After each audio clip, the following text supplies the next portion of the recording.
Vážená poroto, milí diváci, jmenuji se Viktorie Mílková a má práce nese název Vliv marketingové komunikace na rozhodování zákazníků mladé generace. Úvodem bych vám chtěla zmínit důvod vybrání tématu. Již dlouhodobě se zajímám o průnik psychologie a marketingu. A mým cílem práce bylo zjistit, jak a která cílová slova ovlivňují rozhodování mladé generace. Předtím ale, než se vrhneme na mou teoretickou část, bych vám chtěla vnuknout jednu myšlenku. A to je ta, že mládež otevře sociální sítě až 78krát denně, přičemž se jim během minuty dostaví desítky až stovky různých příspěvků, které buď projdou bez povšimnutí, nebo je zaujmou svým vizuálem, nebo třeba slogany. Ale jak moc je to ovlivňuje? Jednoduše, za tím vším stojí marketing. Obecná definice marketingu je propagace služeb či výrobků, přičemž při správném uchopení lze vytvořit strategii mířenou na zákazníka a jeho potřeby. Co se týče sociálních sítí, v dnešní době je velmi jednoduché efektivně sdílet, tvořit obsah, budovat komunity, ale třeba i budovat různé interakce. Taktéž na sociálních sítích se v dnešní době sejdeme s různými placenými reklamy nebo třeba influencery. Nejpoužívanější sítě v dnešní době je Instagram, Facebook a platforma X. Zde na slajdu můžete taktéž vidět samotné druhy marketingu. Omlouvám se, já jsem se ve své práci ale zaměřila na digitální marketing.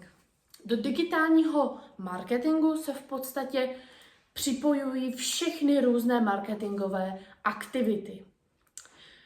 Cílem digitálního marketingu je oslovit co nejvíc lidí bez bezprostředního okolí. Zaručuje firmám při nízkém vkladu maximální efektivitu. Dá se taktéž sledovat různé počty zhlédnutí, nárůst prodejů nebo navštívení profilu, přičemž lze vytvořit další kampaně, které budou na míru přesně podle těchto dat vyrobené. Nyní se podíváme dál, kde si řekneme něco o charakteristice mladé generace.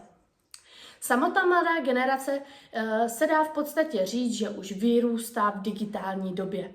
Je to ale velmi nelehký úkol tuto generaci zaujmout, jelikož jsou dosti důslední na to, aby byli lidé kreativní, inovativní, ale taktéž sledovali nejnovější trendy. Pokud se ale porovnáme starší generace a mladší generace jsou v podstatě více informovaní, snaží se zjistit různé informace a pochopit produkt správně. Ale taktéž kladou velký důraz na autenticitu. Nemají rádi agresivní reklamy, ale taktéž lži. Nyní se podíváme dále. Tady můžete vidět rozhodovací proces. Jelikož každý z nás udělá během dne několik různých rozhodnutí, ať je to třeba nákup či výběr služeb. Pokud ale tento princip, myšleno tady tento, prodejce pochopí, je to pro něho obrovská výhra, protože dokáže předpovídat chování a zároveň potřeby zákazníka a podle toho vytvořit kampaň. Sám Lindsdorf tvrdí, že rozhodnutí o nákupu trvá 2,5 vteřiny. A dovolím se ho citovat.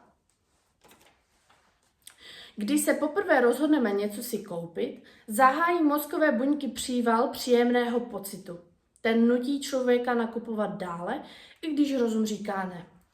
A tím Lindsdorf potvrdil, že emoce hrají důležitou roli. Ale nejenom rozhodovací proces. Nyní se podíváme na jeho faktory. Samotné faktory se dělí na 3 různé složky. My si o každé z nich něco řekneme. Jako první je nákupní. Dělí se to na 3 poddalší. První je drahé zboží. Pokud vidíme, že je nějaký výrobek drahý, nutí nás to vyhledávat víc informací a přesvědčit se o koupi. Pokud máme omezené řešení, to znamená, že máme s nějakým produktem už zkušenost, ale chceme si ověřit, jestli ten produkt je opravdu vhodný pro naši koupi. A potom je poslední, a to je automatická.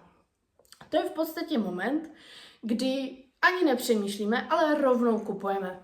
Pokud se podíváme na osobní, každý z nás je jiný a každý z nás vnímá různé věci jinak. Máme jiný způsob vnímání, jinou motivaci k nákupu, ale jinou osobnost. Když jeden klient vnímá produkt důvěryhodně a kvalitně, jiný klient to může vnímat úplně naopak.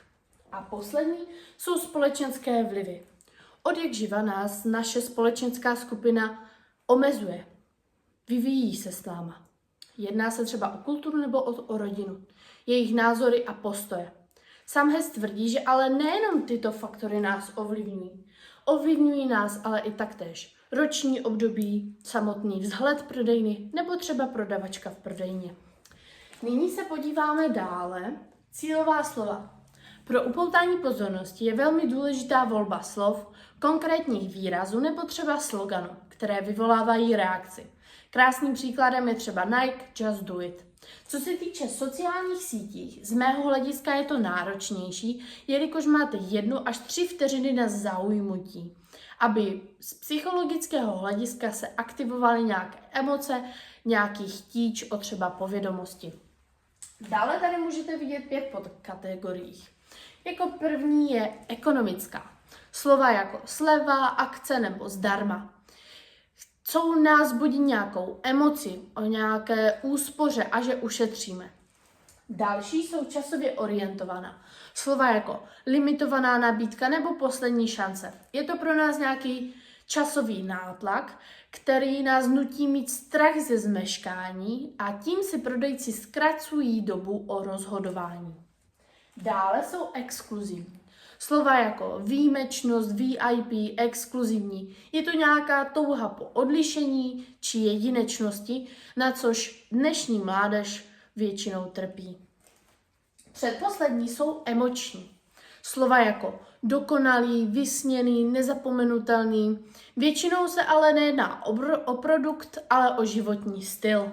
A jako poslední je důvěryhodnost. Slova jako recenze, doporučeno, garance podstatně snižují nejistotu a posílí důvěru v produkt či značku. Nyní se posuneme dále. Mou praktickou část jsem si rozdělila do 2 částí. V první části jsem vytvořila dotazník přes platformu Survio. Dotazník byl zcela anonymní a obsahoval 13 otázek, přičemž se mi dostalo 122 odpovědí od respondentů ve věku 15 až 20 let. Taktéž bych chtěla zmínit, že v prezentaci nejsou uvedeny všechny otázky, ale pouze vybrané.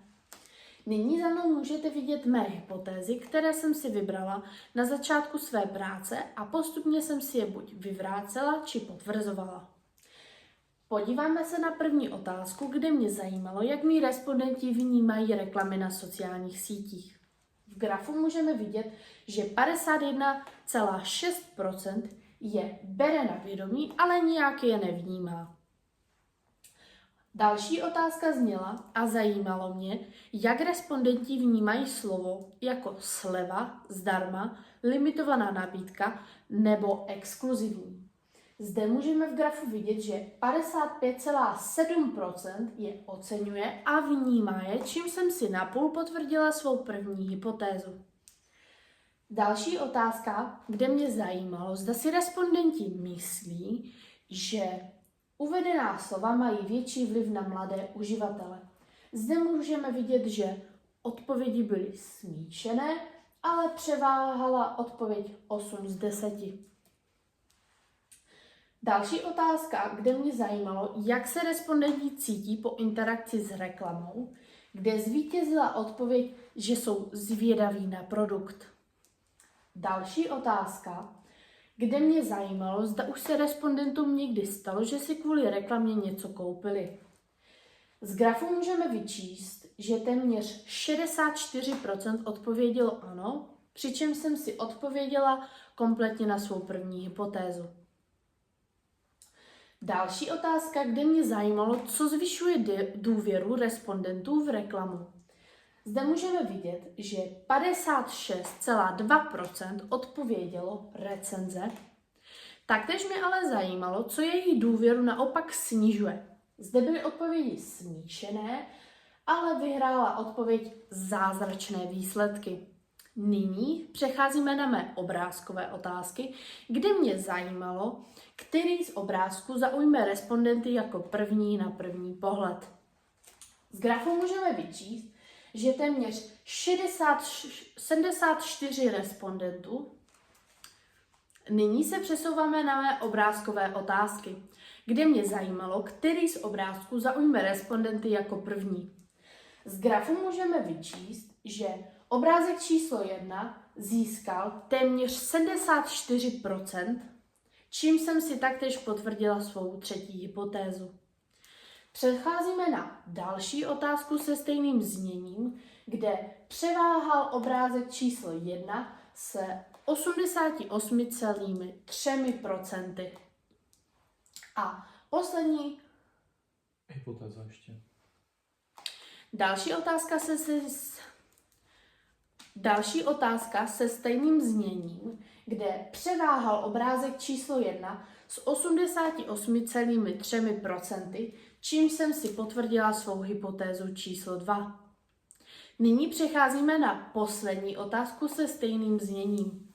Zde můžete vidět, že obrázek číslo 1 získal téměř 90%. V mé druhé části, praktické části, jsem provedla rozhovor s doktorem Jaroslavem Urmínským, který je vedoucí katedry marketingu a obchodu na Vysoké škole báňské. Díky tomuto rozhovoru jsem si rozšířila své znalosti o marketingu a taktéž jsem si odpověděla na své hypotézy. Na závěr jsem si připravila malé doporučení pro začínající podnikatele. Dle mého je důležité zaměřit svůj marketing na sociální sítě a aktivně ho využívat. Taktéž spolupracovat s důvěryhodnými influencery, podporovat pozitivní recenze, komunikovat autenticky a reklamy přizpůsobovat mladým. Na závěr bych chtěla poděkovat mojí paní učitelce, která mi s prací pomáhala. Taktéž bych chtěla svou práci dále rozšířit nebo by šla rozšířit o větší škálu respondentů v dotazníku či porovnání různých marketingových strategií napříč sociálními sítěmi. Já už vám nyní děkuji za pozornost a těším se na vás v okresním kole.